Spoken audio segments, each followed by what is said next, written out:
आज आम मैंने एपरी जिनिस बा एपरी वाक्य को आम मैंने देखा जहाँकि आम मैंने अनेक थर शुणीचु एवं आम निजे मध्य अनेक पास्टर्स माने एवं प्रभुंकर दासी माने मध्य प्रचार कर सारी आ से विषय आज मध्य देखा जहाँकि नूतन विषय नुह किंतु से भितर आम किसी गुड़े विषय आलोचना करवा जहाँकि स्वर्ग और पृथ्वीर अधिकार बा चाबिकाठी यीशु को प्रदत्त करने निमंते पुरातन नियम ही लेखा जाइथिला बा कुहा जाइथिला आउ ताहा आमे देखिबाकू जेतेबेले पाउरुछु नूतन नियम रे मध्य सेई चाबी को स्वर्ग एवं पृथ्वीर चाबिकाठी को केते जन को व्यवहार करिया पाए यीशु ख्रीष्ट से आदेश बा अधिकार बा तांको आशीर्वाद करूछंती आउ मध्य देखिबा पृथ्वी को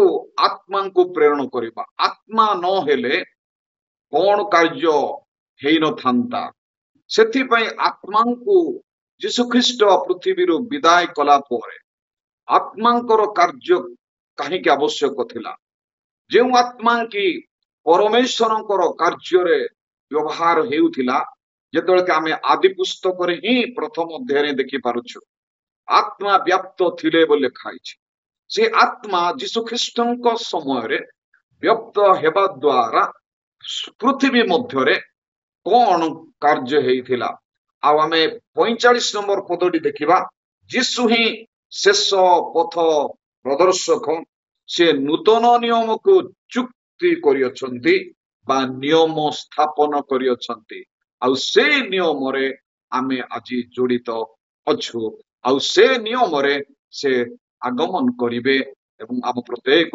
मंडली को से साक्षात करिवे आसु समय माने देखिबा पवित्र धर्मशास्त्र बाइबल पुरातन नियमर जिसाय भविष्यत वक्ता पुस्तक 22 अध्याय 22 पद को आम अध्ययन करिबा पुणी आंबे दाऊद वंशर चाबी तार स्कंदरे रखिबा से फिटाइले केही बंद करिवो नाही ओ से बंद कले केही फिटाइबो नाही यहाँ को आमे बुझी पारुछु जे अधिकार स्वर्गर एवं पृथ्वीर अधिकार को दिया जायछि से किए सी होछंती यीशु ख्रीष्ट जे दाऊद वंश जात बो लिखा जायछि दाऊद वंश जात किए आमे जेतेबेले कि देखिबाकू पाउछु जे कि ए पृथ्वी को अवतरण करियछंती पुरातन नियम रे आउ गोटे वाक्य मध्य लिखा जायछि आईब पुस्तक तार 12 अध्याय 14 पद लिखा जायछि कारण सी होचंती सृष्टिकर्ता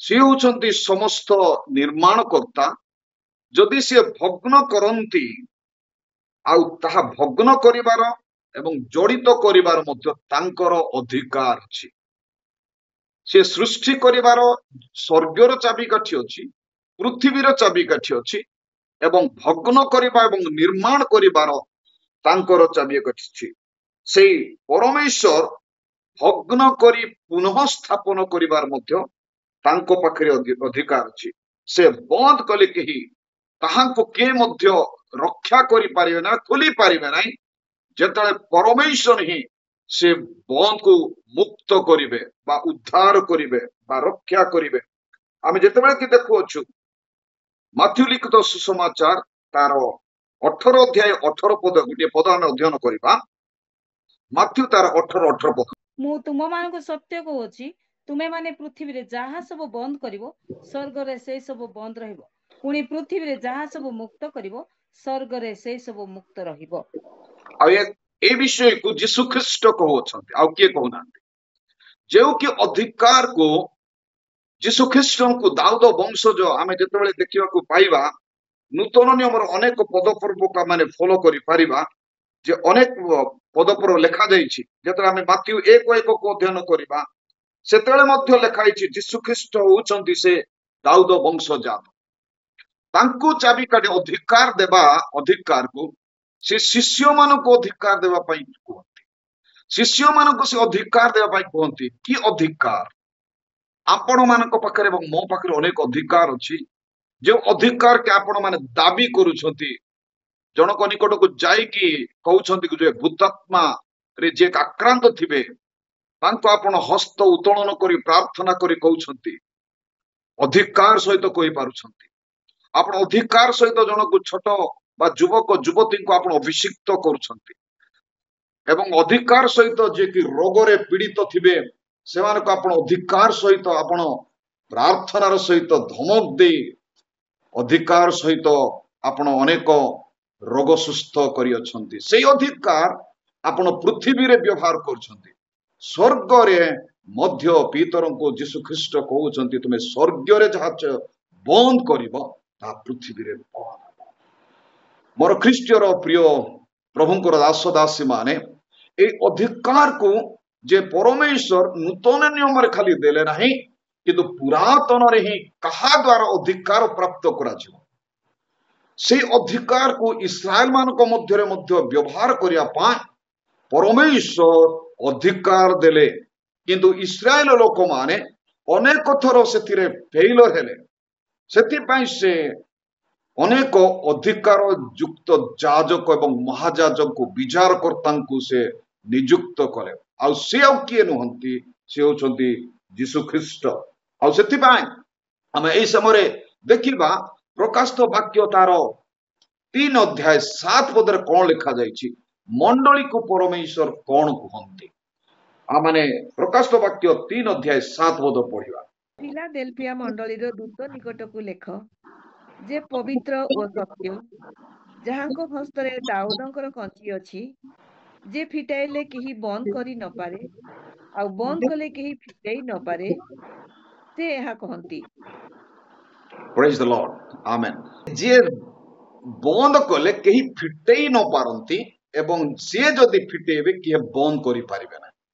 ସେ ହେଉଛନ୍ତି ସେଇ ଦାଉଦ ବଂଶଜ ଜାତ, ସିଏ ହଉଛି ଜିହୋଦା ସିଂହ, ସେଇ ପ୍ରଭୁ, ସେଇ ରାଜା ଫିଲାଡେଲଫିଆ ମଣ୍ଡଳୀକୁ ସିଏ କୁହନ୍ତି। ଆଉ ସେ ଫିଲାଡେଲଫିଆ ମଣ୍ଡଳୀର ଏଇ ବିଷୟକୁ କାହିଁକି କୁହାଯାଏ, ଆପଣମାନେ ଫିଲାଡେଲଫିଆ ମଣ୍ଡଳୀ ବିଷୟରେ ଅନେକ ଜାଣିଥିବେ। ଆଉ ଗୋଟେ ଟିକେ ବିଷୟ ଆମେ ଜାଣିବା, ଯାହାକି ଫିଲାଡେଲଫିଆ ମଣ୍ଡଳୀ ଯାହାକି ୟୁଏସ୍ଏ ର ସେଣ୍ଟ୍ରାଲ ସ୍ଥାନରେ ଏକ ମଣ୍ଡଳୀ ସ୍ଥାପନ କରାଯାଇଅଛି। ସେଇ ମଣ୍ଡଳୀ କଣ ହେଲା, ସମୟ ଆସିଲା, ଥରେ ଭୂମିକମ୍ପ ହେଲା ସେଇ ମଣ୍ଡଳୀରେ। ତା ଫିଲାଡେଲଫିଆ ମଣ୍ଡଳୀ ଆଉ କୋଉଠି ନାହିଁ।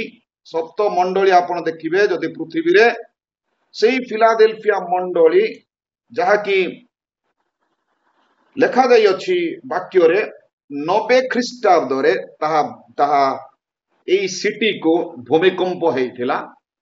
ତା ପୂର୍ବରୁ ଆମେ ଯେତେବେଳେ ଦେଖୁଛୁ ସେଇ ପ୍ରକାଶିତ 3:1 ପଦରେ ସାର୍ଦି ମଣ୍ଡଳୀକୁ ବାର୍ତ୍ତା, ସାର୍ଦି ମଣ୍ଡଳୀ ଏବଂ ଫିଲାଡେଲଫିଆ ମଣ୍ଡଳୀ, ଦୁଇ ମଣ୍ଡଳୀ ଭିତରେ ଅନେକ ଭେଦ ଅଛି, ଅନେକ ତଫାତ ଅଛି। ସେଇ ସାର୍ଦି ମଣ୍ଡଳୀ ଏବଂ ଫିଲାଡେଲଫିଆ ମଣ୍ଡଳୀର ଏପରି ଘଟଣା 90 ଖ୍ରୀଷ୍ଟାବ୍ଦରେ ଦୁଇଟି ନଗରରେ ଗୋଟିଏ ଥରକୁ ଭୂମିକମ୍ପ ହେଇଥିଲା। ଭୂମିକମ୍ପ ମଧ୍ୟରେ ସେମାନଙ୍କର ଅନେକ କ୍ଷତି ହେଇଥିଲା, ଅନେକ ନଷ୍ଟ ହେଇଥିଲା, ଅନେକ କିଛି କ୍ଷତିଗ୍ରସ୍ତ ହେଲା। କିନ୍ତୁ ସାର୍ଦି ମଣ୍ଡଳୀ ଠାରୁ ଫିଲାଡେଲଫିଆ ମଣ୍ଡଳୀ ଏକ ଉତ୍ତମ ମଣ୍ଡଳୀ ଏବଂ ତାହା ସମୃଦ୍ଧି ମଣ୍ଡଳୀ ଥିଲା। ସମୃଦ୍ଧି କୋଉଥିପାଇଁ ସେ ମଣ୍ଡଳୀ ଥିଲା, ଖାଲି ଆତ୍ମାରେ ନୁହଁ, କିନ୍ତୁ ସୋସିଆଲି ବା ସାମାଜିକ ଭାବରେ ମଧ୍ୟ ଏବଂ ବ୍ୟବସାୟ ମଧ୍ୟରେ ମଧ୍ୟ ସେ ସମୃଦ୍ଧି ଥିଲା। କାରଣ କଣ, ସେଥିରେ ସେଇ ମଣ୍ଡଳୀରେ ଅନେକ ଉତ୍ତମ ୟୁନିଟି ଏବଂ ଆତ୍ମିକତାର କାର୍ଯ୍ୟ ହେଉଥିଲା ଏବଂ ସେଥିରେ କୃଷି କାର୍ଯ୍ୟ ମଧ୍ୟ ହେଉଥିଲା ଏବଂ ସେଥିରେ ଶିଳ୍ପ କାରଖାନା ଥିଲା ଏବଂ ଅନେକ ନାମରେ ସେ ପ୍ରସିଦ୍ଧ ଥିଲା। ସେଇ ପରମେଶ୍ୱର ଯେ କି ଏଇ ପ୍ରତିଜ୍ଞା ସେଇ ମଣ୍ଡଳୀକୁ ଦେଲେ, ଆମ୍ଭେ ତୁମ୍ଭଙ୍କୁ ଏଇ ଅଧିକାର ଦେବା, ଏଇ ଆଶୀର୍ବାଦ କରିବା, ଦାଉଦଙ୍କ ବଂଶରୁ ଯାହାକି ଅନନ୍ତ କାଳ ରାଜ୍ୟ ସ୍ଥାପନ କରାଯିବ, ସେଇ ରାଜ୍ୟକୁ ଆମେ ସେଇ ଯୀଶୁ ଖ୍ରୀଷ୍ଟଙ୍କ ଦ୍ୱାରା ହିଁ ତୁମ୍ଭମାନଙ୍କ ନିମନ୍ତେ ସ୍ଥାପନ କରିବା। ଆମେ ଯେତେବେଳେ ଗୋଟିଏ ବିଷୟ ଦେଖିବା, ତାହା କେବେ ଲେଖାଯାଇଥିଲା, द्वितीय सामुएल तार 7 अध्याय जेतेबेले आमे 12 पद को अध्ययन करिबा सेई राज्य स्थिर करिबा निमंते परमेश्वर सामुएलଙ୍କ द्वारा भाववाणी କରିଥିଲେ सेई राज्य को किपरि पुनर्बार स्थापन करिवे किपरि से स्थिर करिवे आउ सेई राज्य को परमेश्वर पुनर्बार स्थापन करने पाई चाहती जो कि नगर नष्ट होइछि जो नगर की ध्वंस हो जाइछि जो मंडली की आज नष्ट हो जाइछि द्वितीय सामुएल तार 7 अध्याय आमे 12 पद पढ़िबा तुम्भर दिन पूर्व हेले ओ तुम्भे अपना पितृलोक मानक संगरे शयन कले आमे तुम्भ औरसजात वंश को तुम्भ उतारे स्थापन करिबार ओ आम्भे ताहार राज्य स्थिर करिबा 15 पद गोटे पढ़ंदी मात्र तुम सम्मुखर दूरीकृत साउल ठारू जेपरी आम्भे अपना दया दूर करू सेपरी ताहा ठारू आम्भर दया दूर हेबो नाही एथिरे किपरि स्थापन करिबा आमानकर दया और प्रेम तुमठारो केबे मध्य दूर हेबो नाही जो प्रेम एवं जो दया तुमठारे आमे देखिबा था स्थापन करिबा एटा परमानेंट एटा अल्प दिन पाई नुह किबा अल्प समय पाई नुह साउलंकर जो कि राज्य को आमे नष्ट कलु बा तांको आमे तांकर जो कि अधिकार देइथुलु तांको जो आमे छड़ेई नेलु सेही परि अधिकार तुमठारो आमे छड़ेई नेबा नाही आमे पुनर्बार तुमको कोन करिबा तुमको अनंत काल पर्यंत तुमको आमे स्थापन करिबा सेही वाक्यर सेही 7 अध्याय रो 16 पद गुटे पढ़िबा पुणी तुम वंश ओ तुम राज्य तुम सम्मुखरे अनंत काल स्थिरीकृत हब तुमर सिंहासन अनंत काल स्थायी हब तुमरी सिंहासन अनंत काल स्थायी हेबो आ सेही वाक्य किछरे प्रतिज्ञा सिद्ध वाक्य परमेश्वर कहउछंती तांकर अधिकार दउछंती से अधिकार को तांको ठारो किए छड़ेई नहीं पारिबा नाही से अधिकार जे यीशु ख्रीष्टन को दिया जीवो आ से ही सर्वशक्तिमान परमेश्वरंकर पुत्र हेबे आ से होछंती यीशु ख्रीष्ट जहा कि पृथ्वी रे से दाऊद वंशज जात होंती आमे लूक तार 1 अध्याय 35 पद जेतेबेले आमे देखिबा से पवित्र ईश्वरंको पुत्र से होछंती से राजा दाऊद वंशज राजा अटंती लूक 1:35 पद दूत तांको उत्तर देले पवित्र आत्मा तुम ऊपर अवतीर्ण करिवे ओ परात्परंकर शक्ति तुमको आवरिबो एणु जे जात हेले से पवित्र ओ ईश्वरंकर पुत्र बोली कहबे हालेलुया से जे कि जात हेबे परात्पर ईश्वरंकर से पवित्र एवं पुत्र हेबे से होछंती दाऊद वंशज एक राजा अटंती से होछंती सेही प्रभु से होछंती से महान प्रभु अटंती तांको व्यतीत आउ केही मध्य पृथ्वी मध्य अधिकार करिवे नाही किमा स्वर्ग रे अधिकार करिवे नाही अनेक लोक कहते अनेक आज पृथ्वी मध्य रे आमे राजत्व करिवु अनेक निज निज राजा माने कहि थांती किंतु कौनसी राजा बाइबल रे एपरि जणे मध्य राजा राजत्व करिवार जदि भी अधिकार थिला से अधिकार को से माने धीरे धीरे हरई छंती तांकर जो कि व्यवस्था थिला प्रथम नियम थिला से नियम को से माने हरई छंती द्वितीय थर नियम स्थापन करिया पाए परमेश्वर एक नूतन व्यक्ति जाको यीशु ख्रीष्ट तांको पृथ्वी को प्रेरण करिया को पड़ोछि सो पुरातन अनेक विषय को से नूतन नियम रे सफल करिया को चाहती जेतो हम मार्क लिखित सुसमाचार 1:1 देखिबा एते लिखा जाइछि से अभिषिक्त से ईश्वरंक पुत्र से यीशु अटंती से अभिषिक्त अटंती हिज अनॉइंटेड वन से अभिषिक्त प्रभु अटंती कारण से शांति एवं न्याय को से साधन करिवे मार्क तार 1:1 रे आमे देखिबा को पाइबा ईश्वरंकर पुत्र यीशु ख्रीष्टंक सुसमाचार आरंभ ईश्वरंकर पुत्र यीशु ख्रीष्टंक जे कि सुसमाचार से ईश्वरंक पुत्र अटंती से पवित्र अटंती से राजा दाऊद वंशज राजा अटंती से होछंती ଶାନ୍ତିଦାତା, ସେ ନ୍ୟାୟବାନ ଅଟନ୍ତି, ସେ ନ୍ୟାୟକୁ ପ୍ରତିଷ୍ଠା କରନ୍ତି। ଗୀତ ସଂହିତା ତାର 72:1-4 ପଦ ଯେତେବେଳେ ଆମେ ଅଧ୍ୟୟନ କରୁ, ସେଥିରେ ଆମେ ଦେଖିବାକୁ ପାଇବା ସେ ଶାନ୍ତି ଏବଂ ନ୍ୟାୟର ବିଚାର କରନ୍ତି, ବା ଶାନ୍ତି ଏବଂ ନ୍ୟାୟକୁ ସେ ପ୍ରତିଷ୍ଠା କରନ୍ତି, ସ୍ଥାପନ କରନ୍ତି। ସେ ଆଉ କିଏ ନୁହନ୍ତି, ସେ ହେଉଛନ୍ତି ଯୀଶୁ ଖ୍ରୀଷ୍ଟ ଅଟନ୍ତି। ଗୀତ ସଂହିତା ତାର 72:1-4 ପଦ ପଢିବା। हे परमेश्वर, तुम राजाଙ୍କୁ ତୁମ୍ଭର ଶାସନ ଓ ରାଜପୁତ୍ରଙ୍କୁ ତୁମର ଧର୍ମ ପ୍ରଦାନ କର। ସେ ଧର୍ମରେ ତୁମ୍ଭ ଲୋକମାନଙ୍କର ଓ ନ୍ୟାୟରେ ତୁମ୍ଭ ଦୁଃଖୀ ଲୋକମାନଙ୍କର ବିଚାର କରିବେ। ଧର୍ମ ଦ୍ୱାରା ପର୍ବତଗଣ ଓ ଉପପର୍ବତଗଣ ଲୋକମାନଙ୍କର ଶାନ୍ତି ଉତ୍ପନ୍ନ କରିବେ। ସେ ଲୋକମାନଙ୍କ ମଧ୍ୟରୁ ଦୁଃଖୀମାନଙ୍କର ବିଚାର କରିବେ। ସେ ଦିନହୀନମାନଙ୍କର ସନ୍ତାନମାନଙ୍କୁ ଉଦ୍ଧାର କରିବେ ଓ ଉପଦ୍ରବକାରୀକି ଚୂର୍ଣ୍ଣ କରିବେ। ଏଇଥିରେ ଆମେ ଦେଖିବାକୁ ପାଉଛୁ ଦିନହୀନ ମାନଙ୍କ ପାଇଁ, ଇଂଲିଶରେ ତାକୁ ପୋର୍ସ ଏଣ୍ଡ ନିଡିସ୍, ଡେଷ୍ଟିଟ୍ୟୁଟ୍ସ, ଯୋଉମାନଙ୍କୁ କି ପରମେଶ୍ୱର ଯୋଉ ଚାହାନ୍ତି ସେମାନଙ୍କୁ କି ପ୍ରକାର ଭାବରେ ନ୍ୟାୟ କରାଯିବ। ଆପଣ ମାନେ ଦେଖିଥିବେ ପୃଥିବୀ ମଧ୍ୟରେ ଅନେକ ମନ୍ତ୍ରୀ ମାନେ ଅଛନ୍ତି। ଆଜି ମଧ୍ୟ ଅନେକଙ୍କୁ ଆମେ ଦେଖିବାକୁ ପାଉଛୁ। ଅନେକ ଲୋକମାନଙ୍କ ନିମନ୍ତେ ଅନେକ ଅର୍ଥ ଆସେ। ଇଭେନ୍ ଆମେ ଯଦି କହିବା ନିଜ ଲୋକମାନଙ୍କ ମଧ୍ୟରେ ମଧ୍ୟ ଅନେକ ଅର୍ଥ ବିଭିନ୍ନ ସ୍ଥାନରେ ଆସିଥାଏ, କିନ୍ତୁ ସେଇ ଅର୍ଥକୁ ସେମାନେ ଅନର୍ଥ ଭାବରେ ବ୍ୟବହାର କରିଥାନ୍ତି। ପ୍ରକୃତରେ ଯେଉଁ ଲୋକମାନଙ୍କୁ ତାହା ପହଞ୍ଚିବା କଥା ଆଜି ପହଞ୍ଚୁ ନାହିଁ। ଆଜି ପୃଥିବୀ ମଧ୍ୟରେ ଅନେକ ପ୍ରଭୁଙ୍କ ଲୋକମାନେ ଯୋଉମାନେ କି ଆଜି ଦିନହୀନ ଅଛନ୍ତି, ଗରିବ ଅଛନ୍ତି, ସେମାନଙ୍କୁ ସରକାର କେବେ ମଧ୍ୟ ମନେ ପକାଏ ନାହିଁ। ସେମାନଙ୍କୁ କୁହେ ତାଙ୍କର ଟଙ୍କା ଫରେନରୁ ଆସୁଅଛି, ତାଙ୍କର ଯୀଶୁ ତାଙ୍କୁ ଦେବ। ୟେସ୍, ଏଇ ଶବ୍ଦଟି ମତେ ଶୁଣିବାକୁ ବେଶୀ ଭଲ ଲାଗେ। ତାଙ୍କ ଯୀଶୁ ତାହାଙ୍କୁ ଯୋଗାଇବେ। ଏଇ କଥା ଅନେକ ବିଜାତୀୟ ମାନେ ହେଲେ ସୁଦ୍ଧା, ପ୍ରଭୁଙ୍କୁ ଜାଣିନଥିଲେ ସୁଦ୍ଧା ସେମାନେ କୁହନ୍ତି। ଆଉ ସେମାନେ କେବେ ମଧ୍ୟ ଖ୍ରୀଷ୍ଟିଆନ ଲୋକମାନେ ଗରିବ ବୋଲି କୁହନ୍ତି ନାହିଁ, ସେମାନେ ଧନୀ ବୋଲି କୁହନ୍ତି, ସେମାନଙ୍କୁ ତାଙ୍କର ପ୍ରଭୁ ଯୋଗାନ୍ତି ବୋଲି କୁହନ୍ତି।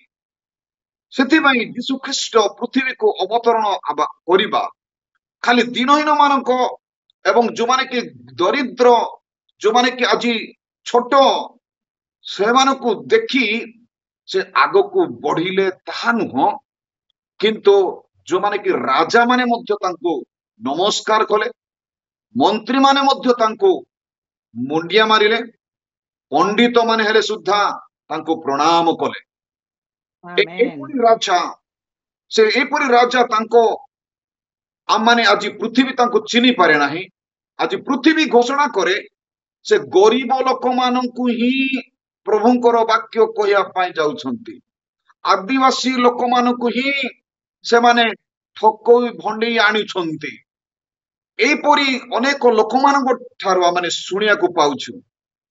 କିନ୍ତୁ ଯୀଶୁ ଖ୍ରୀଷ୍ଟଙ୍କର ଯେଉଁକି ଶାନ୍ତି ସ୍ଥାପନ, ନ୍ୟାୟ ସ୍ଥାପନ ଯେଉଁକି ଇସ୍ରାଏଲ ମାନଙ୍କ ମଧ୍ୟରେ ଥିଲା, ତାହାକୁ ଲୁପ୍ତ କରିବା ଏବଂ ନୂତନ ନିୟମରେ ଏକ ନ୍ୟାୟକୁ ସ୍ଥାପନ କରିବା।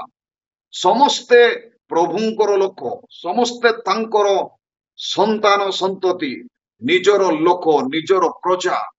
ସେ ଦାଉଦ ବଂଶଜ ଜାତ ରାଜା ଅଟନ୍ତି। ସେ ସମସ୍ତଙ୍କୁ ସମାନ କରିବା ନିମନ୍ତେ ସେ ଆସିଲେ।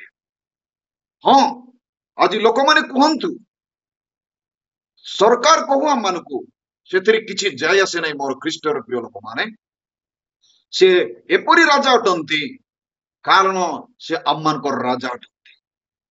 ରାଜା ଯଦି ଆମମାନଙ୍କର, ତାଙ୍କର ଯଦି ପୃଥିବୀ, ତାଙ୍କର ଯଦି ସ୍ୱର୍ଗ, ସମସ୍ତ ବିଷୟ ତାଙ୍କୁ ପ୍ରଦତ୍ତ କରାଯାଇଛି, ତ ରାଜାର ସନ୍ତାନ ମାନେ, ରାଜାର ସନ୍ତତି ମାନେ, ରାଜାଙ୍କର ଲୋକମାନେ ଅସୁବିଧା କାହିଁକି ହେବେ?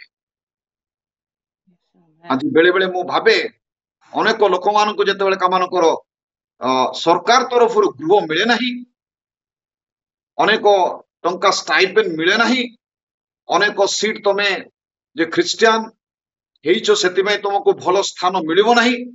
ଯେତେବେଳେ ସେମାନେ କୁହନ୍ତି ତ ଆମକୁ ଭଲ ଘର ମିଳିଥାଏ, ଆମ ଲୋକମାନେ ଚେଷ୍ଟା କରି ପ୍ରଭୁଙ୍କ ଠାରେ ପ୍ରାର୍ଥନା କରି ଅଧିକାରକୁ ସେମାନେ ପ୍ରୟୋଗ କରିଥାନ୍ତି, ପ୍ରଭୁ ସେମାନଙ୍କୁ ଯୋଗେଇଥାନ୍ତି। ଆମେନ୍ ଯେଉଁ ପ୍ରଭୁ ଆମେନ୍ ଯେଉଁ କି ମୃତ ଲୋକଙ୍କୁ ଉଠେଇ ପାରନ୍ତି, ଯେଉଁ ପ୍ରଭୁ କି ତୋଫାନକୁ ବନ୍ଦ କରିପାରନ୍ତି, ଯେଉଁ ପ୍ରଭୁ କି ଗୋଷ୍ଠୀକୁ ଚଲେଇ ପାରନ୍ତି, ଯେଉଁ ପ୍ରଭୁ କି ଅନେକ ଅସମ୍ଭବକୁ ସମ୍ଭବ କରିପାରନ୍ତି, ଯେଉଁ ପ୍ରଭୁ କି ଶିଳା ଶୈଳରେ ଜଳପ୍ରବାହ ସୃଷ୍ଟି କରିପାରନ୍ତି, ତାଙ୍କ ଲୋକମାନେ କେବେ ମଧ୍ୟ ଗରିବ ହିଁ ହେବେ ନାହିଁ। ସେମାନେ Amen. Amen. ତାଙ୍କ Praise the Lord. ରାଜ୍ୟ ନିମନ୍ତେ ତାଙ୍କର ନିଜର ଲୋକମାନଙ୍କ ନିମନ୍ତେ ସେପରି ପୃଥିବୀରେ ସେ ସ୍ଥାପନ କରିବାକୁ ଚାହାନ୍ତି। ତାଙ୍କର ପ୍ରତିଜ୍ଞା କେବେ ମଧ୍ୟ ଅଟଳ ହେବ ନାହିଁ। ସେଇ ପ୍ରତିଜ୍ଞାରେ ଆଜି ଆମେ ପୃଥିବୀରେ ଅଛୁ।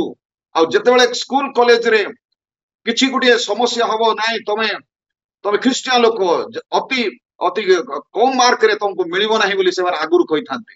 ତ ପ୍ରଭୁଙ୍କର ପିଲାମାନେ ସେମାନେ ଟପର ହୁଅନ୍ତି, ଆଉ ଅନେକ ଉତ୍ତମ ଚାକିରି ପାଆନ୍ତି। ଗଭର୍ଣ୍ଣମେଣ୍ଟର ଚାକିରି କରିବାକୁ ପସନ୍ଦ କରନ୍ତି ନାହିଁ। ଆମେ ଉତ୍ତମ ଚାକିରି କରିବୁ, ଉତ୍ତମ ମାର୍କ ରଖିବୁ, ପିଲାମାନେ ଚ୍ୟାଲେଞ୍ଜ କରନ୍ତି ଏବଂ ଟପର ହୁଅନ୍ତି। ଆଉ ତାହା ହଉଛି ପ୍ରଭୁଙ୍କ ଲୋକମାନଙ୍କର ଅଧିକାର, ଯେଉଁ କି ପ୍ରଭୁ ଆଶୀର୍ବାଦ କରିଥାନ୍ତି। ସେ ଆଶୀର୍ବାଦ ସେ ନ୍ୟାୟ କିପରି ଦେଖନ୍ତି, ସେ ବିଚାର କରନ୍ତି। ନ୍ୟାୟର ଅର୍ଥ ସେ ନିଜେ ଘୋଷଣା କରି କହିବାକୁ କହନ୍ତି, ମୋର ଲୋକମାନେ କେବେ নত ହେବେ ନାହିଁ। ଯେପରି ଦ୍ୱିତୀୟ ବିବରଣୀ 30 ଅଧ୍ୟାୟରେ ଲେଖାଯାଇଛି, ମୋ ଲୋକ କେବେ ମଧ୍ୟ ଲାଙ୍ଗୁଳ ହେବେ ନାହିଁ, ସେମାନେ ମସ୍ତକ ହେବେ। ସେମାନେ ମସ୍ତକ ହେବେ। ସେମାନେ ନ୍ୟାୟ ପ୍ରଭୁଙ୍କର ଏପରି ଯଦି ପୃଥିବୀ ମଧ୍ୟରେ ସେ ସ୍ଥାପନ କରିବାକୁ ଚାହିଁଛନ୍ତି, ଆଉ ସିଏ କୁହନ୍ତି ଆମେ ଏପରି ଛାଡିବା ନାହିଁ, ତମକୁ ଆମେ ସାହାଯ୍ୟ କରିବା, ସାହାଯ୍ୟକାରୀ ଆତ୍ମାଙ୍କୁ ପଠେଇବା। ସେ କହିଲେ, ଶିଷ୍ୟମାନଙ୍କୁ କହିଲେ, ମୁଁ ଏଠାରୁ ଯିବି ଆଉ ସାହାଯ୍ୟକାରୀ ଆତ୍ମାଙ୍କୁ ତମ ପାଇଁ ପ୍ରେରଣ କରିବି। ୟେସ୍, ସେ ଏପରି ପ୍ରତିଜ୍ଞା କଲେ। ସେଇ ପ୍ରତିଜ୍ଞାକୁ ଆମେ ଯେତେବେଳେ ଯିଶାୟ ଭବିଷ୍ୟତ ବକ୍ତାଙ୍କ ପୁସ୍ତକ 44 ତାର 3 ପଦକୁ ଆମେ ଦେଖୁ, ସେ ଏପରି କହିବାକୁ ଚାହାନ୍ତି, ସେ ଏଇପରି ଭାବବାଣୀ ଯାକୁବ ଓ ଇସ୍ରାଏଲ ଗୋଷ୍ଠୀକୁ ଆଗାମୀ ବିଷୟରେ ସେ କୁହନ୍ତି, ଆମ୍ଭେ ଏପରି ଆଶୀର୍ବାଦ କରିବା, ସେଇ ଆଶୀର୍ବାଦ ଆତ୍ମାଙ୍କର ଆଶୀର୍ବାଦ ହେବ। ଆଉ ଏପରି ଆତ୍ମାଙ୍କୁ ଆମେ ପ୍ରେରଣ କରିବା। ଇଂଲିଶରେ ଲେଖାଯାଇଛି, I will pour out the spirit and you will be blessed। ଯିଶାୟ ଭବିଷ୍ୟତ ବକ୍ତାଙ୍କ ପୁସ୍ତକ 44 ଅଧ୍ୟାୟ 3 ପଦ ପଢିବା। କାରଣ ଆମ୍ଭେ ତୃଷିତ ଉପରେ ଜଳ ଓ ଶୁଷ୍କ ଭୂମି ଉପରେ ଜଳସ୍ରୋତ ଢାଳିବା। ଆମ୍ଭେ ତୁମ୍ଭ ବଂଶ ଉପରେ ଆପଣା ଆତ୍ମା ଓ ତୁମ୍ଭ ସନ୍ତାନଗଣ ଉପରେ ଆପଣା ଆଶୀର୍ବାଦ ଢାଳିବା। Praise the Lord। ଯେପରିକି ଶୁଷ୍କ ଜାଗା ପାଇଁ ଏକ କଣ ଦରକାର, ଆମେ ସ୍କେଲିଟନକୁ ଦେଖିଥାଉ। ସ୍କେଲିଟନ ମାନେ ଆମେ ଯୋଉଟା ଶରୀରର ଯେଉଁ କି ଆମେ ହାଡ ଗୋଡ ଦେଖିଲୁ, ସେଇ ଜାଗାରେ ଜଣକୁ କଣ କରେ, ମାଂସ ତିଆରି କରାଯାଏ ଏବଂ ତାଙ୍କୁ ସୁନ୍ଦର ଭାବରେ ତିଆରି କରାଯାଏ। ସେଇପରି ଗୋଟେ ଡେଜର୍ଟ ଲ୍ୟାଣ୍ଡ, ଯୋଉଟା କି ମାନେ ଶୁଖିଲା ଜାଗା, ଜଳଶୂନ୍ୟ ଜାଗା, ସେଇ ଜାଗାରେ ଆମେ କଣ କରିବା, ଜଳକୁ ବୃଷ୍ଟି କରିବା। ଇଟ୍ ଇଜ ଆନଏଣ୍ଟିଂ, ତାହାକୁ ଅଭିଷିକ୍ତ ବୋଲି କୁହାଯାଏ। ଆମେ ଯେତେବେଳେ ଦେଖୁଥିଲେ ଗୀତ ସଂହିତା 72 ଗୀତ ତାର 1-4 ପଦ, ଆମ୍ଭେ ଏପରି ଆଶୀର୍ବାଦ କରିବା, ଅଭିଷିକ୍ତ କରିବା। ତ ଆଶୀର୍ବାଦ କିପରି ଆସେ? ଯୋଉ ଜାଗାରେ କିଛି ନଥିବ, ଜଳଶୂନ୍ୟ ଜାଗାରେ ସେ ଆଶୀର୍ବାଦକୁ ପଠେଇବେ। ତାହା କିପରି? ତାହା ଜଳର ପରି, ସ୍ରୋତ ପରି। ଇଟ୍ is like a flowing water. ଆଶୀର୍ବାଦ କିପରି ଆସେ? ଆପଣ ମାନେ ନିଶ୍ଚୟ ନିଜ ଜୀବନରେ ପରୀକ୍ଷା କରି ଦେଖିଥିବେ। ଗୋଟିଏ ପରେ ଗୋଟିଏ ଆଶୀର୍ବାଦ ଆପଣଙ୍କୁ ପିଛା ଧରିବ। ସେଥିପାଇଁ ଦାଉଦ କୁହନ୍ତି, ଦୟା ଓ ମଙ୍ଗଳ ମୋର ଜୀବନ ଯାଏ ପଶ୍ଚାଦଗାମୀ ହେବ, ପୁଣି ମୁଁ ସର୍ବଦା ସଦା ପ୍ରଭୁଙ୍କ ଗୃହରେ ବାସ କରିବି। Praise the Lord। ସେଇ ଦୟା, ସେଇ ଆଶୀର୍ବାଦ, ସେ ଆତ୍ମାଙ୍କ ଦ୍ୱାରା ହିଁ ଆପଣଙ୍କ ପରିବାରରେ, ମଣ୍ଡଳୀରେ ବୃଷ୍ଟି ହେଇଥାଏ। ଫିଲାଦେଲଫିଆ ମଣ୍ଡଳୀ ଯଦି ଭୂମିକମ୍ପ ଦ୍ୱାରା ନଷ୍ଟ ହେଇଥିଲା, କିନ୍ତୁ ପରମେଶ୍ୱର ତାହା ପୁନର୍ସ୍ଥାପନ କରିବା ପାଇଁ ସେ କହୁଛନ୍ତି। ଆମ ଜୀବନରେ ମଧ୍ୟ ଯଦି ଆମମାନଙ୍କ ଜୀବନ ଅନେକ ନଷ୍ଟତା ଥାଏ, ଅନେକ ଆମେ ଭୁଲ କରିଥାଉ, ତଥାପି ସେ ଆମମାନଙ୍କୁ କେବେ ମଧ୍ୟ ତାଙ୍କ ନିକଟକୁ ଯେତେବେଳେ ଆମେ ଆସୁ, ଶୁଖିଲାପଣ ହେଇଥିବ, ଆମ ଆତ୍ମାରେ ଶୁଖିଲା ହେଇଥିବା, ବାକ୍ୟକୁ ଆମେ ପଢି ନଥିବା, ଆମର ଡ୍ରାଇ ଲ୍ୟାଣ୍ଡ ହେଇଥିବ, ଶରୀର ମଧ୍ୟରେ ଶରୀର ମଧ୍ୟରେ ସ୍ଥାପନ ହେଇପାରୁନଥିବ, ସେହିପରି ସମୟ ଇସ୍ରାଏଲ ମାନଙ୍କର ମଧ୍ୟ ଥିଲା। ଆଉ ସେମାନଙ୍କୁ ଯଦି ପ୍ରଭୁ କ୍ଷମା କଲେ ଏବଂ ପୁନର୍ବାର ଏକ ନିୟମ ସ୍ଥାପନ କରିବା, ସେଇ ନିୟମକୁ ସେମାନେ ଯେତେବେଳେ ତମେ ଏଇ ନିୟମକୁ ପାଳନ କରିବ, ତାହେଲେ ଆମ୍ଭେ ତୁମ୍ଭକୁ ଏକ ଉତ୍ତମ ସ୍ଥାନକୁ ନେବା, ଯେଉଁ ସ୍ଥାନ କି ସଦା ସର୍ବଦା ଦୁଗ୍ଧ ମଧୁ ପ୍ରବାହିତ ଦେଶ, ସେଇ ସ୍ଥାନରେ ତୁମକୁ ଆମେ ସ୍ଥାପନ କରିବା ଏବଂ ତୁମ୍ଭେ ଆମ୍ଭର ନିୟମକୁ ତୁମେ ପାଳନ କରିବ। ମୋର ଆଜି ଖ୍ରୀଷ୍ଟର ପ୍ରିୟ ମାନେ, ଆଜି ପ୍ରଭୁ ଆମମାନଙ୍କୁ କଣ କହିବାକୁ ଚାହାନ୍ତି, ସେଇ ବକ୍ତା ଯିଏ କି ଭବିଷ୍ୟ ବକ୍ତା ଯିଶାୟ ଭବିଷ୍ୟତ ବକ୍ତାଙ୍କ ଠାରୁ ଏଇ ଭାବବାଣୀ କରନ୍ତି, ଯାକୁବକୁ କହିଥିଲେ, ଇସ୍ରାଏଲକୁ କହିଥିଲେ, ଆଉ ସେ ଗୋଷ୍ଠୀକୁ ଆଗାମୀ ବିଷୟରେ ସେ ତାଙ୍କୁ ଜଣେଇଲେ ଏବଂ ନିୟମ ସ୍ଥାପନ କରିବାକୁ କହିଲେ। ଆମେ ଆଉ ଥରେ ସେଇ ଯିଶାୟ ଭବିଷ୍ୟ ବକ୍ତାଙ୍କ ପୁସ୍ତକ 41 ତାର 17 ପଦ ପଢିବା।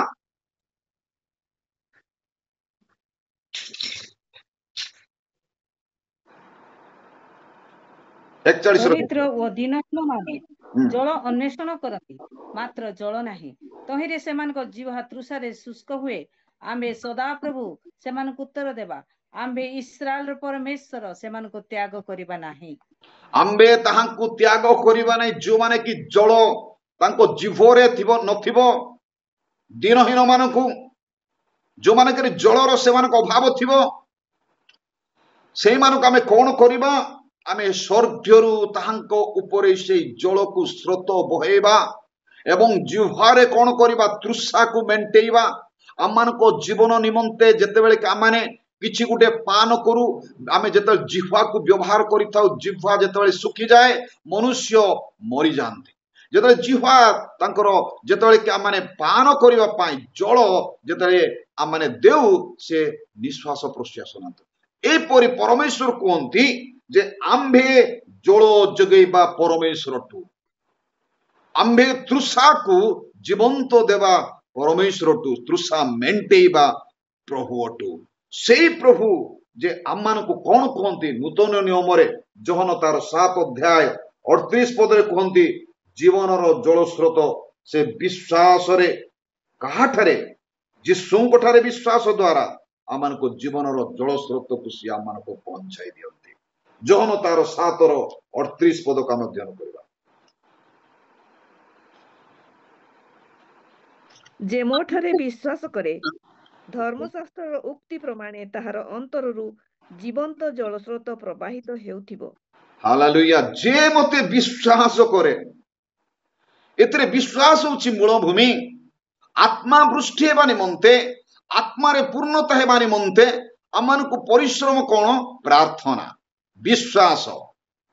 ଯୋଉମାନେ ବିଶ୍ୱାସ କରନ୍ତି, ଯୋଉମାନେ କି ତାଙ୍କଠାରେ ନିର୍ଭର କରନ୍ତି, ତାଙ୍କଠାରେ ଯୋଉମାନେ ଭରସା କରନ୍ତି, ସେ ଜଳସ୍ରୋତ ତାଙ୍କ ନିମନ୍ତେ ପ୍ରବାହିତ କରନ୍ତି। ସେ ବିଶ୍ୱାସ କାହାଠାରେ କରିବା? ସେ ଯୀଶୁ ଖ୍ରୀଷ୍ଟଙ୍କ ଠାରେ ବିଶ୍ୱାସ କରିବା। ସେ ଶୁଷ୍କକୁ ଯେପରିକି ଜଳସ୍ରୋତରେ ପୂର୍ଣ୍ଣ କରନ୍ତି, ଦିନହୀନ ମାନଙ୍କୁ ଯେପରିକି ସେ ଉଠାନ୍ତି, ଅସମ୍ଭବକୁ ଯିଏ ସମ୍ଭବ କରନ୍ତି। ଆଉ ମଧ୍ୟ ଲେଖା ହେଇଛି, ସେଇ ଜଳକୁ ଯୋଉମାନେ କି ତୃଷିତ ଏବଂ କ୍ଷୁଧିତ ଲୋକମାନଙ୍କୁ ସେ ବିନା ମୂଲ୍ୟରେ ଦିଅନ୍ତି। ଆଉ ତାର ଦ୍ରାକ୍ଷାରସ ଏବଂ ଦୁଗ୍ଧ ପରି ତାହାଙ୍କୁ ଲାଗିବ, ଲେଖା ହେଇଛି। ଦ୍ରାକ୍ଷାରସ ଏବଂ ଦୁଗ୍ଧ, ସେଇ ଦ୍ରାକ୍ଷାରସ ଯୋଉମାନେ କି ତନ୍ଦୁରୁସ୍ତି ବା ଜୀବନରେ ଯେ ସ୍ୱାସ୍ଥ୍ୟ ଅଟେ, ତା ସେଇ ଜୀବନର ବାକ୍ୟ ଲେଖା ଯାଇଛି, ଯେତେବେଳେ କି ଯିଏ ମୋହର ମାଂସ ଭୋଜନ କରେ ଏବଂ ଯିଏ ମୋର ରକ୍ତକୁ ପାନ କରେ, ସେ ଜୀବନ୍ତ ହେବ। ଯାହାକି ଆମେ ଦେଖିବା, ଯେଉଁ କି ବିନା ମୂଲ୍ୟରେ ତୃଷିତ ଲୋକମାନଙ୍କ ନିମନ୍ତେ ସେ ଦ୍ରାକ୍ଷାରସ ଯୋଗାନ୍ତି ଏବଂ ସେ ଦୁଗ୍ଧ ମଧ୍ୟ ଯୋଗାନ୍ତି। ଯିଶାୟ ତାର ଭବିଷ୍ୟ ବକ୍ତାଙ୍କ ପୁସ୍ତକ 55ର 1 ପଦ ଦେଖିବା। ଆଉ 3-4ଟି ପଦ କହିବି, ଆଉ ଶୀଘ୍ର ସରେଇବା ଆମେ। ହେ ତୃଷିତ ଲୋକ ସକଳ, ତୁମ୍ଭେମାନେ ଜଳ ନିକଟକୁ ଆସ, ପୁଣି ଯାହାର କିଛି ଅର୍ଥ ନାହିଁ ସେ ଆସୁ। ତୁମ୍ଭେମାନେ ଆସ, କିଣ ଓ ଭୋଜନ କର। ହଁ ଆସ, ଅର୍ଥ ଓ ମୂଲ୍ୟ ବିନା ଦ୍ରାକ୍ଷାରସ ଓ ଦୁଗ୍ଧ କିଣ। ହାଲେଲୁୟା। ବିନା ମୂଲ୍ୟ ବିନା ତମେ ଦୁଗ୍ଧ କିଣ ଏବଂ ଦ୍ରାକ୍ଷାରସ କିଣ। ମୂଲ୍ୟ ବିନା ମାନେ କିଛି ମୂଲ୍ୟ ଦେବା ଦରକାର ନାହିଁ। ଇଏ the commitment of the commandment of Jesus Christ. ଯୀଶୁ ଖ୍ରୀଷ୍ଟଙ୍କର ଯେଉଁ କି ନିୟମ ସ୍ଥାପନ ଏବଂ ନିଜର ପ୍ରତିଜ୍ଞାର ବାକ୍ୟ ଏକ ବିଶ୍ୱାସୀ ପାଇଁ ପ୍ରଭୁଙ୍କ ଲୋକମାନଙ୍କ ନିମନ୍ତେ ଆଜି ସେଇ ଦ୍ରାକ୍ଷାରସ କଣ, ସେଇ ଦୁଗ୍ଧ କଣ, ସେ ଦୁଗ୍ଧ ଏବଂ ଦ୍ରାକ୍ଷାରସ ଯାହାକି ଇସ୍ରାଏଲ ଲୋକମାନଙ୍କ ନିମନ୍ତେ ସେ ପ୍ରତିଜ୍ଞା କଲେ ଏବଂ ସେ ଅନେକ କଷ୍ଟ, ଯନ୍ତ୍ରଣା, ପାପ, ବିନଷ୍ଟ, ଅପରାଧରୁ ତାଙ୍କୁ ଉଦ୍ଧାର କରି ଯେତେବେଳେ ସେମାନେ ଯାତ୍ରା ପଥରେ ବି ଯାଉଛନ୍ତି ସେତେବେଳେ ସମସ୍ୟା ତାଙ୍କର ପାଇଁ ଅନେକ ଥିଲା, ତଥାପି ସେ କେବେ ମଧ୍ୟ ସେମାନଙ୍କ ପ୍ରତି ନେଗ୍ଲେକ୍ଟ କଲେ ନାହିଁ। ସେମାନଙ୍କୁ ସେଇ ଜାଗାକୁ ନେବା ପାଇଁ ସେ ଚେଷ୍ଟା କରୁଛନ୍ତି। ଆଜି ମତେ ଏବଂ ଆପଣଙ୍କୁ ମଧ୍ୟ ଆମମାନଙ୍କ ପାଖରେ ଅର୍ଥ କଣ ଅଛି, ଅଲରେଡି ସେ କିଣିଛନ୍ତି ଆମକୁ। ଆମେ ତାଙ୍କୁ କେବେ କିଣିବା ନାହିଁ। ସେ ଦ୍ରାକ୍ଷାରସ ଆମେ କେବେ କିଣି ପାରିବା ନାହିଁ। ସେ ଦୁଗ୍ଧକୁ ଆମେ କେବେ କିଣି ପାରିବା ନାହିଁ। ଆମ ପାଖରେ ଏପରି ଅର୍ଥ ନାହିଁ, ମାତ୍ର ବିଶ୍ୱାସ ଅଛି। ଯେଉଁ ବିଶ୍ୱାସ କି ଆମମାନଙ୍କ ଜୀବନକୁ ତନ୍ଦୁରୁସ୍ତି କରିପାରେ, ଆମମାନଙ୍କୁ ବୃଦ୍ଧି କରେ, ଯେପରି ଫିଲାଦେଲଫିଆ ମଣ୍ଡଳୀକୁ ବୃଦ୍ଧି କଲେ, ସମୃଦ୍ଧି କଲେ, ଆତ୍ମାରେ, ପ୍ରେମରେ, ପରସ୍ପର ମଧ୍ୟରେ ଯେପରିକି ସହନଶୀଳତାରେ, ପରସ୍ପର ଉପକାରିତାରେ ସେମାନେ ଆତ୍ମାରେ ବୃଦ୍ଧି ପାଇଲେ। ତାକୁ ଫିଲାଦେଲଫିଆ କୁହାଯାଏ, ଫେଲୋ ବୋଲି କୁହାଯାଏ, ଫିଲିଓ ବୋଲି କୁହାଯାଏ। ସେଇ ପ୍ରେମ ଆମମାନଙ୍କ ମଧ୍ୟରେ ଯେତେବେଳେ ଆମେ ପ୍ରଭୁ ଯୀଶୁ ଖ୍ରୀଷ୍ଟଙ୍କୁ ବିଶ୍ୱାସ କରୁ, ଆଉ ସେଇ ବିନା ମୂଲ୍ୟରେ ଆମ ତୃଷାକୁ ମେଣ୍ଟେଇବେ, ସେ ବିନା ମୂଲ୍ୟରେ ଆମକୁ ଦ୍ରାକ୍ଷାରସ ଆମମାନଙ୍କୁ ପାନ କରେଇବେ, ବିନା ମୂଲ୍ୟରେ ସେ ଆମମାନଙ୍କୁ ଦୁଗ୍ଧକୁ ତନ୍ଦୁରୁସ୍ତି କରି ଶରୀର ମଧ୍ୟରେ ଏବଂ ଆତ୍ମାରେ ପ୍ରସ୍ତୁତ କରେଇବେ। ଆଉ ଗୋଟିଏ ପଦ ଆମେ ପଢିବା, ସେଇ ଯିଶାୟା ଭବିଷ୍ୟବକ୍ତାଙ୍କ ପୁସ୍ତକ 59 ଅଧ୍ୟାୟ ତାର 21 ପଦ। ନିଜ ବିଷୟରେ ସଦାପ୍ରଭୁ କହନ୍ତି, ସେମାନଙ୍କ ସହିତ ଆମ୍ଭର ନିୟମ ଏହି, ଆମ୍ଭର ଯେଉଁ ଆତ୍ମା ତୁମ୍ଭ ଉପରେ ଅଧିଷ୍ଠାନ କରନ୍ତି ଓ ଆମ୍ଭର ଯେ ସକଳ ବାକ୍ୟ ଆମ୍ଭେ ତୁମ୍ଭ ମୁଖରେ ରଖିଅଛୁ, ତାହା ତୁମ୍ଭ ମୁଖରୁ ଓ ତୁମ୍ଭ ବଂଶ ମୁଖରୁ ଓ ତୁମ୍ଭ ବଂଶୋତ୍ପନ୍ନ ବଂଶର ମୁଖରୁ ଅଦ୍ୟାବଧି ଅନନ୍ତ କାଳ ପର୍ଯ୍ୟନ୍ତ ଦୂର କରାଯିବ ନାହିଁ। ଏହା ସଦାପ୍ରଭୁ କହନ୍ତି। ପ୍ରେଜ୍ ଦ ଲର୍ଡ। ଏହା ସଦାପ୍ରଭୁ କହନ୍ତି, ଆଉ କିଏ କୁହନ୍ତି ନାହିଁ। ଯେ କି କୁହନ୍ତି ଯେ ଆମ୍ଭ ମୁଖର ବାକ୍ୟ ଏବଂ ଆତ୍ମା ତୁମଠାରୁ କେବେ ହିଁ ବିମୁଖ କରିବା ନାହିଁ। ଯେଉଁ ମୁଖ ଆମେ କହିଛୁ, ଯେଉଁ ଆତ୍ମା ଆମେ ତୁମକୁ ପ୍ରଦାନ କରୁଛୁ, ସେ ଆତ୍ମା, ସେଇ ବାକ୍ୟ ତୁମଠାରୁ ଆମେ କେବେ ମଧ୍ୟ ଆମେ ବିମୁଖ କରିବା ନାହିଁ, ତୁମଠାରୁ ନେବା ନାହିଁ। ତା ଅନନ୍ତ କାଳ ନିମନ୍ତେ ତୁମମାନଙ୍କ ନିକଟରେ ଆମେ ସ୍ଥାୟୀ କରୁଛୁ, ଶେଷ ପର୍ଯ୍ୟନ୍ତ ତୁମ ସହିତ ରହିବ, ତାହା କେବେ ନେବେ ନାହିଁ।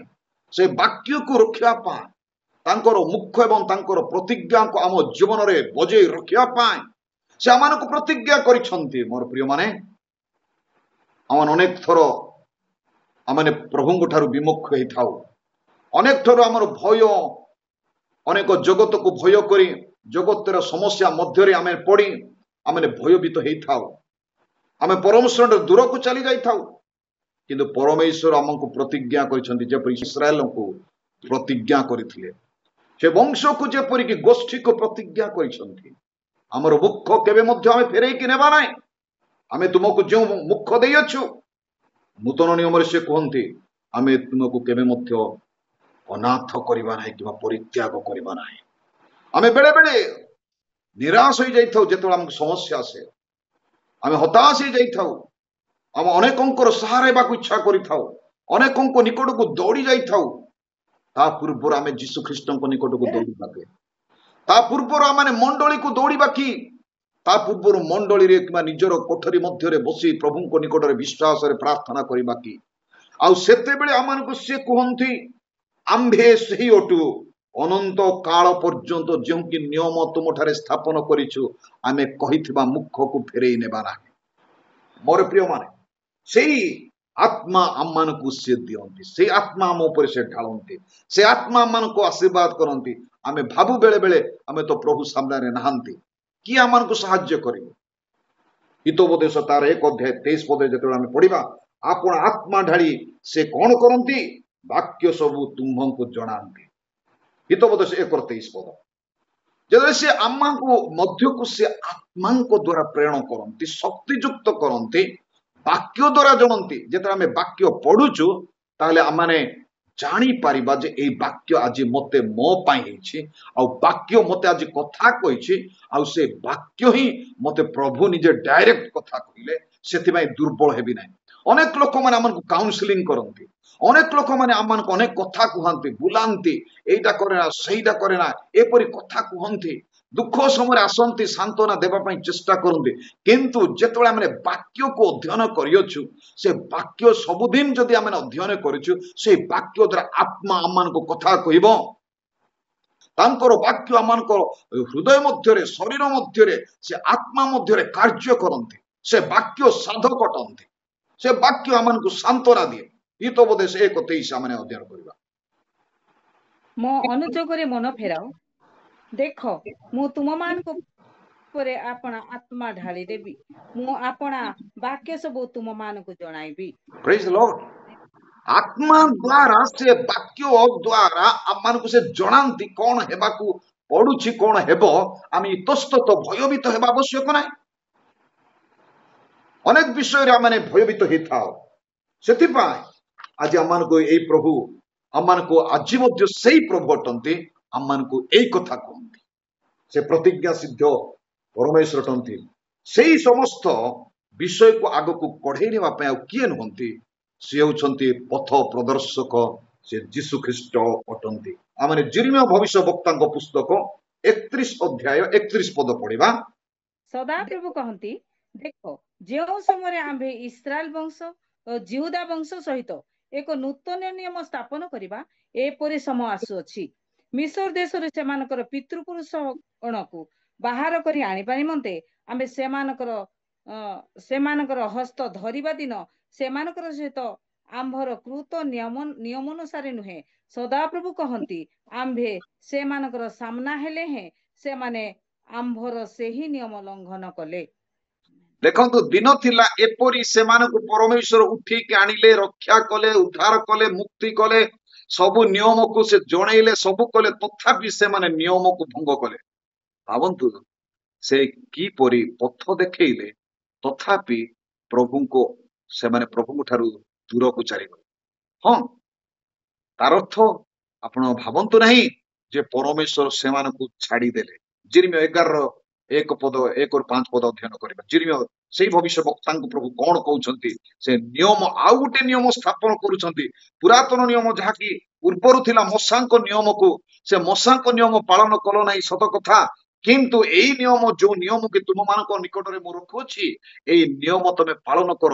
ମୁଁ ନିଶ୍ଚୟ ତୁମକୁ ଯେଉଁ ଚୁକ୍ତି କରୁଅଛି, ସେଇ ଚୁକ୍ତି ମୁଁ କେବେ ମଧ୍ୟ ଫେରେଇ ନେବି ନାହିଁ। ତୁମଠାରେ ସେଇ ଚୁକ୍ତି ରହିଲା, ମୁଁ ତୁମକୁ ରକ୍ଷା କରିବି। 11:1-5। ଯିର୍ମୀୟଙ୍କ ନିକଟରେ ସଦାପ୍ରଭୁଙ୍କର ଏହି ବାକ୍ୟ ଉପସ୍ଥିତ ହେଲା, ଯଥା, ତୁମେମାନେ ଏହି ନିୟମର ବାକ୍ୟ ଶୁଣ ଓ ଜିହୁଦାର ଲୋକମାନଙ୍କୁ ଓ ଜିରୁସାଲମ ନିବାସୀମାନଙ୍କୁ କୁହ, ତୁମ୍ଭେ ସେମାନଙ୍କୁ କୁହ, ସଦାପ୍ରଭୁ ଇସ୍ରାଏଲର ପରମେଶ୍ୱର ଏଇ କଥା କହନ୍ତି, ତୁମମାନଙ୍କର ପିତୃପୁରୁଷମାନଙ୍କୁ ଏକ ଦୁଗ୍ଧ ମଧୁ ପ୍ରବାହୀ ଦେଶ ଦେବା ବିଷୟକ ଆମ୍ଭର ଶପଥ ଆଜିକାର ନ୍ୟାୟ ସିଦ୍ଧ କରିବା ନିମନ୍ତେ ଆମ୍ଭେ ତୁମମାନଙ୍କର ପିତୃପୁରୁଷ ମାନଙ୍କୁ ମିଶର ଦେଶରୁ ଲୌହ ଅଗ୍ନିକୁଣ୍ଡରୁ ବାହାର କରି ଆଣିବା ଦିନ ସେମାନଙ୍କୁ ଯାହା ଆଦେଶ କରି କହିଲୁ, ଅର୍ଥାତ୍ ଆମ୍ଭର ଉପରେ ଅବଧାନ କର ଓ ଆମ୍ଭେ ତୁମମାନଙ୍କୁ ଯାହା ଯାହା ଆଜ୍ଞା କରୁ ସେ ସକଳ ଅନୁସାରେ କର୍ମ କର, ତହିଁରେ ତୁମେମାନେ ଆମ୍ଭର ଲୋକ ହେବ ଓ ଆମ୍ଭେ ତୁମମାନଙ୍କର ପରମେଶ୍ୱର ହେବା। ସେହି ନିୟମର କଥା ଯେଉଁ ଲୋକ ନ ଶୁଣେ ସେ ଶାପଗ୍ରସ୍ତ ହେଉ। ତହିଁରେ ମୁଁ ଉତ୍ତର ଦେଇ କହିଲି, ହେ ସଦାପ୍ରଭୁ, ଆମେନ୍। ଯେଉଁ ନିୟମକୁ ଆମେ ଦେବା, ସେଇ ନିୟମକୁ ଯୋଉମାନେ ଶୁଣିବେ ନାହିଁ ସେମାନେ ଶାପଗ୍ରସ୍ତ ହେବେ, କିନ୍ତୁ ଯୋଉମାନେ କି ସେଇ ନିୟମକୁ ଶୁଣିବେ ସେମାନେ କେବେ ମଧ୍ୟ ନଷ୍ଟ ହେବେ ନାହିଁ। ବାକ୍ୟ ଲେଖାଯାଇଛି ଯିରିମ ତାର 32:39-41 ପଦ।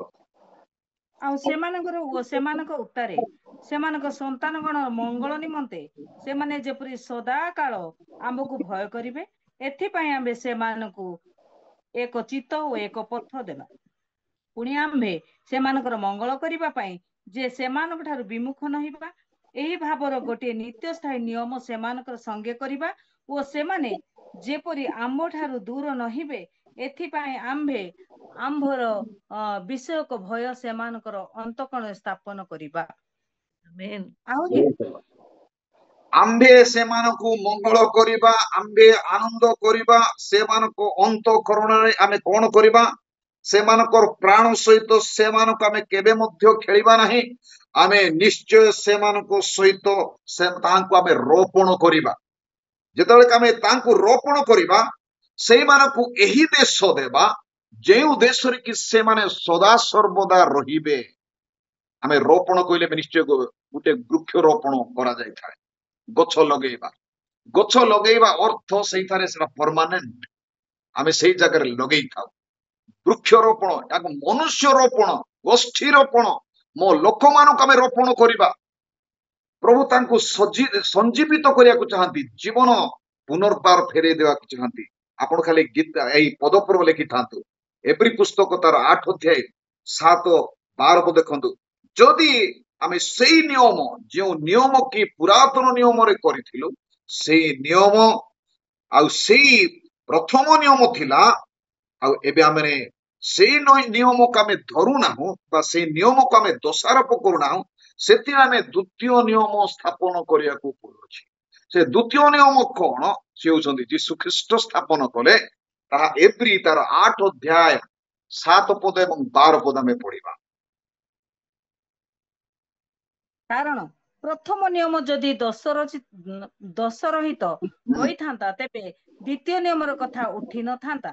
ଯେଣୁ ସେ ସେଥିରୁ ଦୋଷ ପ୍ରକାଶ କରି ସେମାନଙ୍କୁ କହନ୍ତି, ପ୍ରଭୁ କହନ୍ତି, ଦେଖ ସମୟ ଆସୁଅଛି ଯେତେବେଳେ ଆମେ ଇସ୍ରାଏଲ ବଂଶ ଓ ଜିହୁଦା ବଂଶ ସହିତ ଗୋଟିଏ ନୂତନ ନିୟମ ସ୍ଥାପନ କରିବା। ହାଲେଲୁୟା। ଯେପରିକି ସେ ପ୍ରଥମ ନିୟମକୁ ଯେପରି କରିଥିଲେ, ପୁରାତନର ନିୟମ, ଏବଂ ଦ୍ୱିତୀୟ ନିୟମକୁ ସେ ସ୍ଥାପନ କଲେ, ଯାହାକି ଇସ୍ରାଏଲ ବଂଶ ସହିତ ଜିହୁଦାର ଯେଉଁ କି ସିଂହ ହଉଛନ୍ତି ଯୀଶୁ ଖ୍ରୀଷ୍ଟ। ଅନେକ ନିୟମ ମୋଶାଙ୍କ ଦ୍ୱାରା କରାଯାଇଥିଲା, ସେଇ ନିୟମକୁ ସେମାନେ ଲଙ୍ଘନ କଲେ। ଆଉ ଯେଉଁ କି ରାଜା, ଯେ ଦାଉଦ ବଂଶ ଜାତ, ଜିହୁଦାର ସିଂହ ଯୀଶୁଙ୍କ ସହିତ ଯେଉଁ କି ନିୟମକୁ ସ୍ଥାପନ କଲା, ତାହା ଦ୍ୱିତୀୟ ନିୟମ। ସେଇ ନିୟମକୁ ଆମେ ଏଥିରେ ଦେଖିବାକୁ ପାଉଛୁ। ସେଥିପାଇଁ ତାହେଲେ ଦ୍ୱିତୀୟ ନିୟମ ହେଇନଥାନ୍ତା। ତାର ଅର୍ଥ ପ୍ରଥମ ନିୟମଟି ସେତେ ଠିକ ନଥିଲା ବୋଲି ଆମେ ଏଥିରେ ଜାଣିପାରୁଛୁ। ତ ଦ୍ୱିତୀୟ ନିୟମ କରାଗଲା, ଆଉ ସେ ପୁରାତନ ପାପକୁ ସ୍ମରଣ କରିବେ ନାହିଁ। କାରଣ ସେ ନୂତନ ନିୟମ ତିଆରି କଲେ, ନୂତନ ବିଷୟ ତିଆରି କଲେ। ସେ ପୁରାତନକୁ ସ୍ମରଣ କରିବେ ନାହିଁ, ସେ ପୁରାତନକୁ ସମ୍ପୂର୍ଣ୍ଣ ଭାବେ ଭୁଲିଯିବେ। ଏପ୍ରି ତାର 10 ପର୍ବର 16-17 ପଦ ପଢି ଆମେ ଶେଷ କରିବା। କାରଣ ପ୍ରଭୁ ଏଇ କଥା କହନ୍ତି, ସେଇ ସମୟରେ ଆମ୍ଭେ ସେମାନଙ୍କ ସହିତ ଯୋଉ ନିୟମ ସ୍ଥାପନ କରିବା, ତାହା ଏହି ଆମ୍ଭେ ସେମାନଙ୍କ ହୃଦୟରେ ଆପଣା ବ୍ୟବସ୍ଥା ଦେବା, ପୁଣି ସେମାନଙ୍କ ମନରେ ସେହି ସବୁ ଲେଖିବା। ଏହା କହିଲା ପରେ ସେ କହନ୍ତି, ସେମାନଙ୍କର ପାପ ଓ ସେମାନଙ୍କର ଅପରାଧ ସବୁ ଆମ୍ଭେ ଆଉ ସ୍ମରଣ କରିବା ନାହିଁ। ପ୍ରେଜ୍ ଦ ଲର୍ଡ। ସେ ଯେଉଁ ନିୟମ ସ୍ଥାପନ କଲେ, ସେମାନଙ୍କର ପାପକୁ, ଅପରାଧକୁ କୌଣସି ପ୍ରକାର ଆଉ ଆମେ ମନେ ପକେଇବା ନାହିଁ, ସ୍ମରଣ କରିବା ନାହିଁ। ତାହା ସମ୍ପୂର୍ଣ୍ଣ ଆମେ ଲୁପ୍ତ କଲୁ। ଆମେ ନୂତନ ବୃକ୍ଷ ରୋପଣ କଲୁ, ନୂତନ ନିୟମକୁ ଆମେ ରୋପଣ କଲୁ, ସ୍ଥାପନ କଲୁ। ସେଥିପାଇଁ ସେଇ ନିୟମ ଏଇ ମଣ୍ଡଳୀ ନିମନ୍ତେ, এই ପୃଥିବୀର ଯେତେ ବି ଆମେ ଅଛୁ ପ୍ରଭୁଙ୍କ ଲୋକମାନେ, ଆମେ ସେଇ ନିୟମ ପ୍ରଭୁଙ୍କ ଦ୍ୱାରା ପ୍ରାପ୍ତ, ଯୀଶୁଖ୍ରୀଷ୍ଟଙ୍କ ଦ୍ୱାରା ଆମେ ପ୍ରାପ୍ତ ହେଇଛୁ। ସେଇ ନିୟମକୁ ଆମମାନଙ୍କ ନିମନ୍ତେ ସେ ପ୍ରତିଜ୍ଞା କରିଅଛନ୍ତି, ସେ କେବେ ମଧ୍ୟ ଆମମାନଙ୍କୁ ସେ ଭୁଲିବେ ନାହିଁ, ଆଉ ପାପକୁ କେବେ ସ୍ମରଣ କରିବେ ନାହିଁ, ଅପରାଧକୁ କେବେ ସ୍ମରଣ କରିବେ ନାହିଁ, ଆଉ ଆମମାନଙ୍କୁ ଦଣ୍ଡ ଦେବେ ନାହିଁ। ଆସନ୍ତୁ ଆଜି ଆମେ ନିଜକୁ ପଚାରିବା, ମୁଁ କଣ ଧାର୍ମିକ କି? ମୁଁ ନିଜକୁ ପଚାରିବି, ମୁଁ କଣ ଆଜି କେତେ ଭଲ କାମ କରିଛି ଯେ ପ୍ରଭୁ ମତେ ଆଉ କେବେ ଦଣ୍ଡ ଦେବେ ନାହିଁ? ମୁଁ କଣ କରୁଛି ଯେ ମତେ ବିଚାରକୁ ପ୍ରଭୁ ଆଣିବେ ନାହିଁ? ୟେସ୍, ଜଗତ ମଧ୍ୟରେ ସେ କହିବାକୁ ଚାହାନ୍ତି, ଆମେ ଯେତେ ଥର ପ୍ରଭୁଙ୍କ ନିକଟକୁ ଆସୁ, ଆମ ଭୁଲକୁ ଆମେ ସ୍ୱୀକାର କରି ଆସୁଅଛୁ। ସେଥିପାଇଁ ଫରଗିଭନେସ୍, ପାପ କ୍ଷମା ପ୍ରଭୁ ଦେବା ଆମକୁ ଶିଖେଇବେ, ଯୀଶୁ ଖ୍ରୀଷ୍ଟ ଆମକୁ ଶିଖେଇବେ। ସେଥିପାଇଁ ଆମେ ପ୍ରଭୁଙ୍କ ନିକଟକୁ ପ୍ରତ୍ୟେକ ଦିନ ସକାଳେ ସନ୍ଧ୍ୟାରେ ଆମେ ଆସିପାରୁଛୁ, ତାଙ୍କର ନିକଟବର୍ତ୍ତୀ ହେଇପାରୁଛୁ, ଆମ ଜୀବନ୍ତ ବଳିକୁ ଆମେ ଜଳାଞ୍ଜଳି କରିପାରୁଛୁ। ଯେପରିକି ଗୀତ ସଂହିତା 50:16-17 ପଦରେ ଦାଉଦ କୁହନ୍ତି, ପ୍ରଭୁ ତୁମେ ଯଦି ଚାହିଁଥାନ୍ତ ମୁଁ ଏକ ବଳି କରିଥାନ୍ତି, କିନ୍ତୁ ତୁମେ ତାହା ଇଚ୍ଛା କରୁନାହ। ତୁମେ ମନୁଷ୍ୟର ଭଗ୍ନ ଅନ୍ତଃକରଣକୁ ତୁମେ ଇଚ୍ଛା କର। ସେଥିପାଇଁ ପ୍ରଭୁ ମୁଁ ତୁମ ନିକଟରେ ଭଗ୍ନ ଅନ୍ତଃକରଣ ସହିତ ତୁମ ନିକଟକୁ ଆସିଅଛି। ଏଇ ନିୟମ ପ୍ରଭୁଙ୍କର ନିୟମ ଅଟେ। ଆଜି ଆସୁ ଏହି ସମୟରେ ମଧ୍ୟ ଆମେ ପ୍ରଭୁଙ୍କ ନିକଟରେ ଆପଣାକୁ ସମର୍ପଣ କରୁ ଏବଂ ତାଙ୍କ ସହିତ ଆମେ ମଧ୍ୟ ନିୟମ ସ୍ଥାପନ କରୁ। এই অল্প বাক্যের প্রভু আমাকে প্রত্যেকଙ୍କୁ ଆଶୀର୍ବାଦ କରନ୍ତୁ। ଆମେନ୍।